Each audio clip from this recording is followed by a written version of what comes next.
Assalamualaikum warahmatullahi wabarakatuh. Berjumpa kembali di channel yang sama. Kisah Sufi Klasik.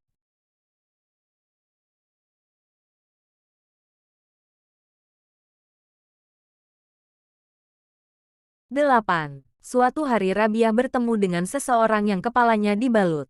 "Mengapa engkau membalut kepalamu?" tanya Rabiah. "Karena aku merasa pusing," jawab lelaki itu.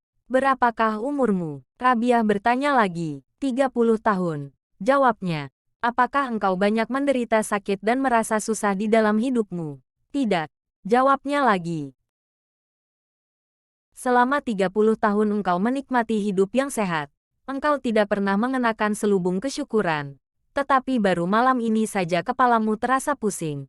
Engkau telah mengenakan selubung keluh kesah," kata Rabiah.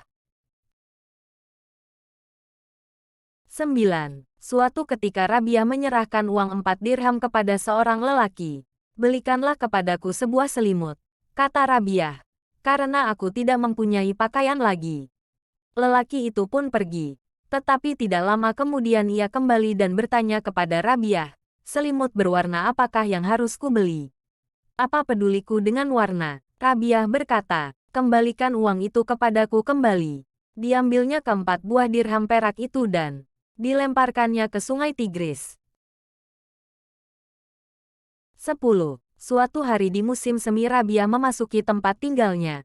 Kemudian melongo keluar karena pelayannya berseru, "Ibu, keluarlah dan saksikanlah apa yang telah dilakukan oleh Sang Pencipta. Lebih baik engkaulah yang masuk kemari." Rabiah menjawab, "Dan saksikanlah Sang Pencipta itu sendiri. Aku sedemikian asyik menatap Sang Pencipta, sehingga apakah peduliku lagi terhadap ciptaan-ciptaannya." 11. Beberapa orang datang mengunjungi Rabiah, dan menyaksikan betapa ia sedang memotong sekerat daging dengan giginya. "Apakah engkau tidak mempunyai pisau untuk memotong daging itu?"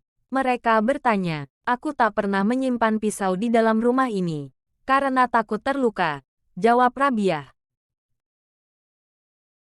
12. Rabiah berpuasa seminggu penuh. Selama berpuasa itu ia tidak makan dan tidak tidur. Setiap malam ia tekun menunaikan salat dan berdoa. Lapar yang dirasakannya sudah tidak tertahankan lagi. Seorang tamu masuk ke rumah Rabiah membawa semangkuk makanan.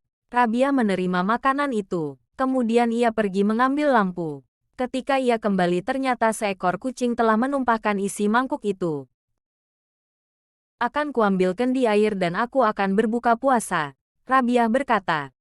Ketika ia kembali dengan sekendi air, ternyata lampu telah padam. Ia hendak meminum air kendi itu di dalam kegelapan. Tetapi kendi itu terlepas dari tangannya dan jatuh, pecah berantakan. Rabiah meratap dan mengeluh sedemikian menyayat hati, seolah-olah sebagian rumahnya telah dimakan api. Rabiah menangis, "Ya Allah, apakah yang telah engkau perbuat terhadap hambamu yang tak berdaya ini?" "Berhati-hatilah Rabiah." Sebuah seruan terdengar di telinganya. "Janganlah engkau sampai mengharapkan bahwa aku akan menganugerahkan semua kenikmatan dunia kepadamu, sehingga pengabdianmu kepadaku terhapus dari dalam hatimu. Pengabdian kepadaku dan kenikmatan-kenikmatan dunia tidak bisa dipadukan di dalam satu hati. Rabiah, engkau menginginkan suatu hal sedang aku menginginkan hal yang lain. Hasratku dan hasratmu tidak bisa dipadukan di dalam satu hati." Setelah mendengar celaan itu, Rabiah mengisahkan, "Kulepaskan hatiku dari dunia dan kubuang segala hasrat dari dalam hatiku. Sehingga selama 30 tahun yang terakhir ini, apabila melakukan salat, maka aku menganggap sebagai salatku yang terakhir." 13. Beberapa orang mengunjungi Rabiah untuk menjenguknya. Mereka ingin memergoki Rabiah mengucapkan kata-kata yang tidak dipikirkannya terlebih dahulu. Segala macam kebajikan telah dibagi-bagikan kepada kepala kaum lelaki. Mereka berkata, mahkota kenabian telah ditaruh di kepala kaum lelaki. Sabuk kebangsawanan telah diikatkan di pinggang kaum lelaki. Tidak ada seorang perempuan pun yang telah diangkat Allah menjadi nabi. "Semua itu memang benar," jawab Rabiah. "Tetapi egoisme, memuja diri sendiri dan ucapan, 'Bukankah aku Tuhanmu yang maha tinggi?' tidak pernah terbersit di dalam hati perempuan. Dan tak ada seorang perempuan pun yang banci. Semua ini adalah bagian kaum lelaki. 14. Ketika Rabiah menderita sakit yang parah, kepadanya ditanyakan apakah penyebab penyakitnya itu. Aku telah menatap surga, jawab Rabiah, dan Allah telah menghukum diriku. Kemudian Hasan al-Basri datang untuk mengunjungi Rabiah. Aku mendapatkan salah seorang di antara pemuka-pemuka kota Basrah, berdiri di pintu pertapaan Rabiah. Ia hendak memberikan sekantong emas kepada Rabiah. Dan ia menangis. Hasan mengisahkan. Aku bertanya kepadanya, mengapakah engkau menangis? Aku menangis karena wanita suci zaman ini. Jawabnya, karena jika berkah kehadirannya tidak ada lagi, celaka umat manusia. Aku telah membawakan uang sekedar untuk biaya perawatannya. Ia melanjutkan, tetapi aku khawatir kalau Rabiah tidak mau menerimanya. Bujuklah Rabiah agar ia mau menerima uang ini. Maka masuklah Hasan ke dalam pertapaan Rabiah dan membujuknya untuk mau menerima uang itu. Rabiah menatap Hasan dan berkata, dia telah menafkahi orang-orang yang menghujahnya. Apakah dia tidak akan menafkahi orang-orang yang mencintainya? Sejak aku mengenalnya, aku telah berpaling dari manusia ciptaannya. Aku tidak tahu apakah kekayaan seseorang itu halal atau tidak. Maka bagaimana aku bisa menerima pemberiannya? Pernah aku menjahit pakaian yang robek dengan diterangi lampu dunia. Beberapa saat hatiku lengah tetapi akhirnya aku pun sadar. Pakaian itu kurobek kembali pada bagian-bagian yang telah kujahit itu dan hatiku menjadi lega. Mintalah kepadanya agar ia tidak membuat hatiku lengah lagi. 15. Abdul Wahid Amir mengisahkan bahwa ia bersama Sofyan Ats-Sauro mengunjungi Rabiah ketika sakit. Tetapi karena segan mereka tidak berani menegurnya atau menyapa Rabiah. Engkaulah yang berkata, kataku kepada Sofyan, jika engkau berdoa. Sofyan berkata kepada Rabiah, niscaya penderitaanmu ini akan hilang. Rabiah menjawab, tidak tahukah engkau, siapa yang menghendaki aku menderita seperti ini? Bukankah Allah? Ya, Sofyan membenarkan. Bagaimana mungkin engkau yang mengetahui hal ini, menyuruhku untuk memohonkan hal yang bertentangan dengan kehendaknya? Bukankah tidak baik apabila kita menentang sahabat kita sendiri? Apakah yang engkau inginkan Rabiah? Sofyan bertanya pula. Sofyan, engkau adalah seorang yang terpelajar. Tetapi mengapa engkau bertanya? Apakah yang engkau inginkan? Demi kebesaran Allah. Rabiah berkata tandas. Telah 12 tahun lamanya aku menginginkan buah kurma segar. Engkau tentu tahu bahwa di kota Basrah buah kurma sangat murah harganya. Tetapi hingga saat ini aku tidak pernah memakannya. Aku ini hanyalah hambanya. Maka kafirlah aku. Engkau harus menginginkan segala sesuatu yang diinginkannya, semata-mata agar engkau bisa menjadi hambanya yang sejati. Tetapi lain lagi persoalannya jika Tuhan sendiri memberikannya. Sofyan terdiam. Kemudian ia berkata kepada Rabiah, karena aku tak bisa berbicara mengenai dirimu, maka engkaulah yang berbicara mengenai diriku. Engkau adalah manusia yang baik, kecuali dalam satu hal, engkau mencintai dunia.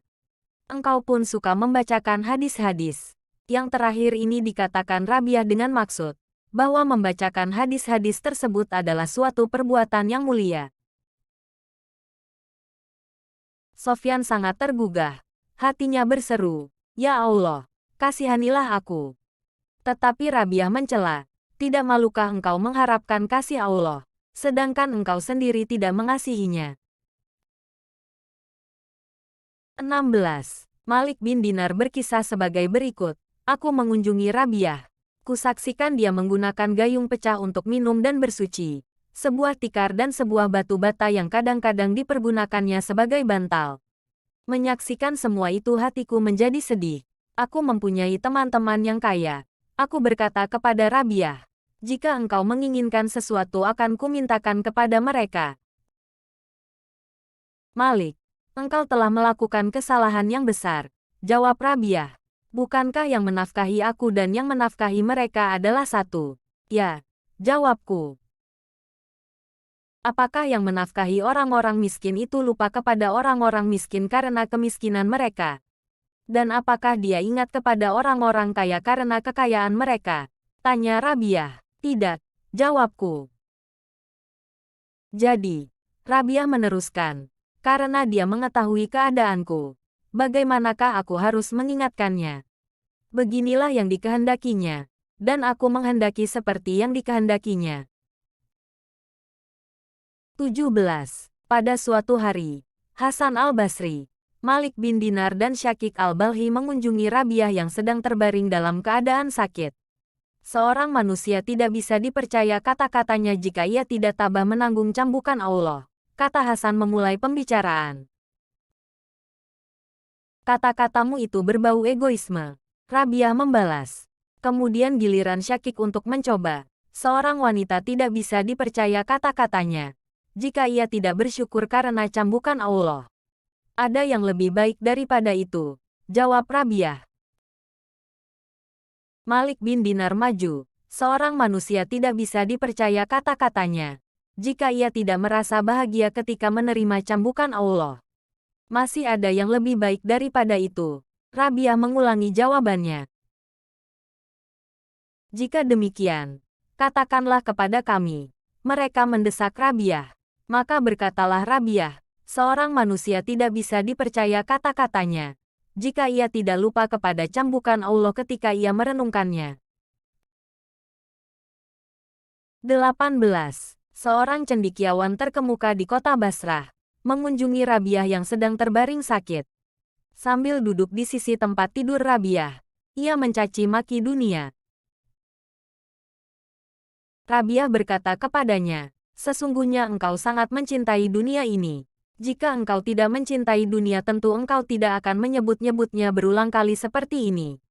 Seorang pembelilah yang senantiasa mencela barang-barang yang hendak dibelinya. Jika engkau tidak merasa berkepentingan dengan dunia ini, tentulah engkau tidak akan memuji-muji atau memburuk-burukannya. Engkau menyebut-nyebut dunia ini seperti kata sebuah peribahasa. Barang siapa mencintai sesuatu hal, maka ia sering menyebut-nyebutnya. 19. Ketika tiba saatnya Rabiah harus meninggalkan dunia fana ini, orang-orang yang menungguinya meninggalkan kamarnya dan menutup pintu kamar itu dari luar. Setelah itu mereka mendengar suara yang berkata, "Wahai jiwa yang damai, kembalilah kepada Tuhanmu dengan berbahagia." Beberapa saat kemudian tak ada lagi suara yang terdengar dari kamar Rabiah. Mereka lalu membuka pintu kamar itu dan mendapatkan Rabiah telah berpulang. Setelah Rabiah meninggal dunia, ada yang bertemu dengannya dalam sebuah mimpi. Kepadanya ditanyakan,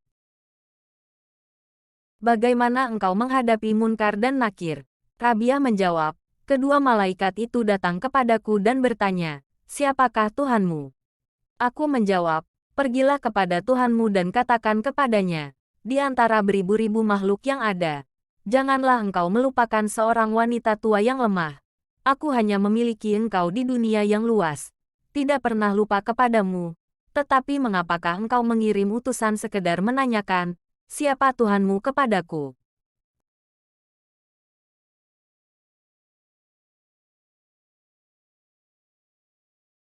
Ya Allah, apapun yang engkau karuniakan kepadaku di dunia ini, berikanlah kepada musuh-musuhmu. Dan apapun yang akan engkau karuniakan kepadaku di akhirat nanti, berikanlah kepada sahabat-sahabatmu, karena engkau sendiri cukuplah bagiku. Ya Allah, jika aku menyembahmu karena takut kepada neraka, bakarlah aku di dalam neraka. Dan jika aku menyembahmu karena mengharapkan surga, campakkanlah aku dari dalam surga. Tetapi jika aku menyembahmu demi engkau semata, janganlah engkau enggan memperlihatkan keindahan wajahmu yang abadi kepadaku. Ya Allah, semua jerih dan semua hasratku di antara kesenangan-kesenangan dunia ini adalah untuk mengingat engkau. Dan di akhirat nanti, di antara segala kesenangan akhirat, adalah untuk berjumpa denganmu. Begitulah halnya dengan diriku, seperti yang telah kukatakan. Kini, perbuatlah seperti yang engkau kehendaki.